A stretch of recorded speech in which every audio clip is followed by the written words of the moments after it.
Josh Heupel revenge game. Tennessee is headed to Norman. And I guess, look, I don't know all the details there. Josh Heupel, I think in Oklahoma, that whole program, I'm not sure they really have settled their differences per se. This Oklahoma team offensively has struggled. Yeah, you saw them score 30 points against Tulane. Jackson Arnold was their leading rusher. That is not going to win you a game against Tennessee. And I get it. This Tennessee team has not played, in fact, anyone good. I would say NC State. I would go as far as saying they're a bad team, like we talked about earlier.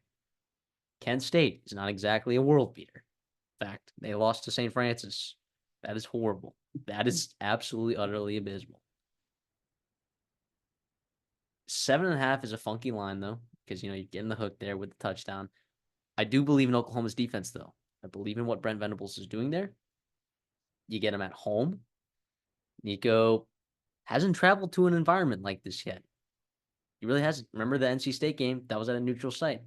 So you're still looking at a young quarterback going on the road for your first SEC matchup for Nico. So I think there's some interesting variables here to look at outside of just we believe with the eye test that Tennessee is the better football team, which for me is the case. And I will be laying Tennessee minus 7.5 for our picks. So Yeah, I don't hate that at all. I do think it's interesting because I think Oklahoma wants to muddy this game up and make it a yeah. defensive slugfest. And if you told me that 3 years ago, that maybe both these teams, I think, feel comfortable in Yeah. kind of a slugfest, it's like, what has happened? What has happened? But Tennessee, credit to them and what they do in the front seven there.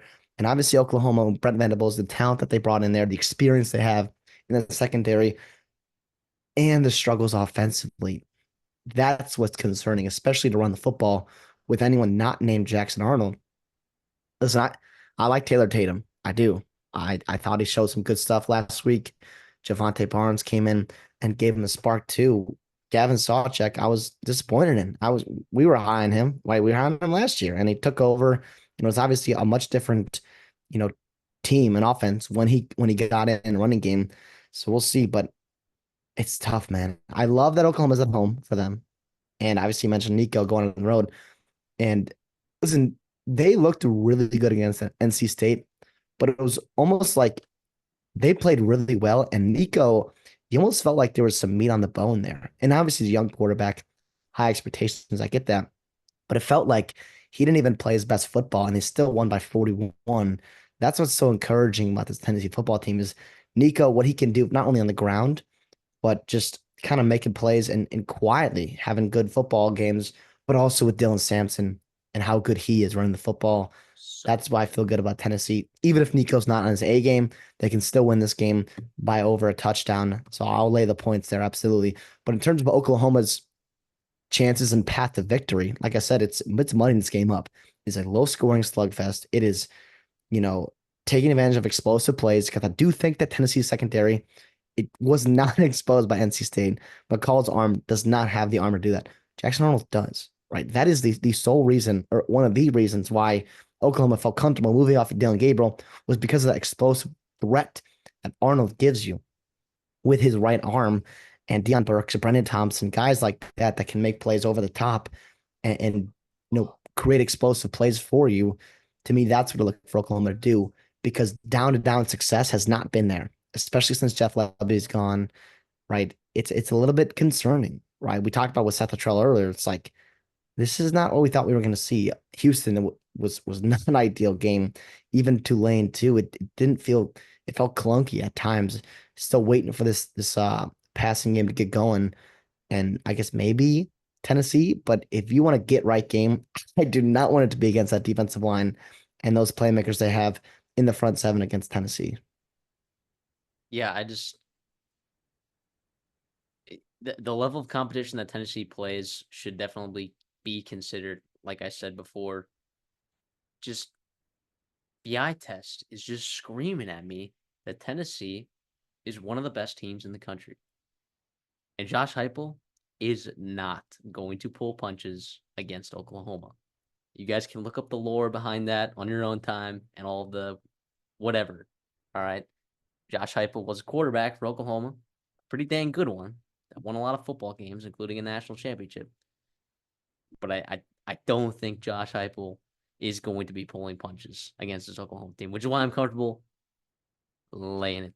And this is not a bettable line for me, I don't think. If this drops, this could drop under 7, realistically. If it does, I gotta think about it. But I'm kind of confident in Oklahoma's defense enough where, like you said, they could muddy the game up. They could try to slow things down. And if Nico, again, first road SEC environment, if he makes a couple mistakes, those can compound. Or if they aren't able to run the ball as effectively with Dylan Sampson, that maybe they were, because Lord knows NC State's D line is not good. I mean, we saw that from a mile away. So I do believe that Dylan Sampson is a fantastic running back, though. This is not to discredit. I think he's an NFL running back. Just let's see. I think this is going to be a huge litmus test for Tennessee. We've seen Oklahoma get tested, all right, by several teams. This is Tennessee's chance to show everyone that they are one of, if not the best team in the country. Here's my fear with not taking this as a best bet is maybe it is too much of the bias that I had coming in the season. I Oklahoma had a brutal schedule, and I think that kind of dinged them. But I did think there was a lot of talent there, especially returning offensively with some of those guys in the portal that they've kind of sprinkled in with. But like to me, it almost feels like this week with USC, who's obviously up here, and Michigan's way down here. And if you're on podcasts, it's obviously two different scenarios there. And then same thing with Tennessee riding high and Oklahoma disappointing. It almost wonders like, are we about to get fooled here? And are those two teams going to just muddy up the football game and buckle down and find an identity? Right? Michigan has not. Oklahoma has not so far offensively. Is this the week to happen? Get right games at home. I don't think so, but I'm not confident enough to say that it's absolutely not going to happen. This also marks the first time in the Redshirt Sophomore history that you and I have the exact same picks for every single game, spread and winners. That I'm going to absolutely lay a parlay with all of those in them, obviously. I have to. Okay. Mhm. But it's also scary because we could both totally be absolutely monumentally wrong and people are just not going to want to watch this again. But, I have faith that I trust our eyeballs. All right. I trust our eyeballs. Got a lot of favorites Me on too. here. Got a lot of favorites on here.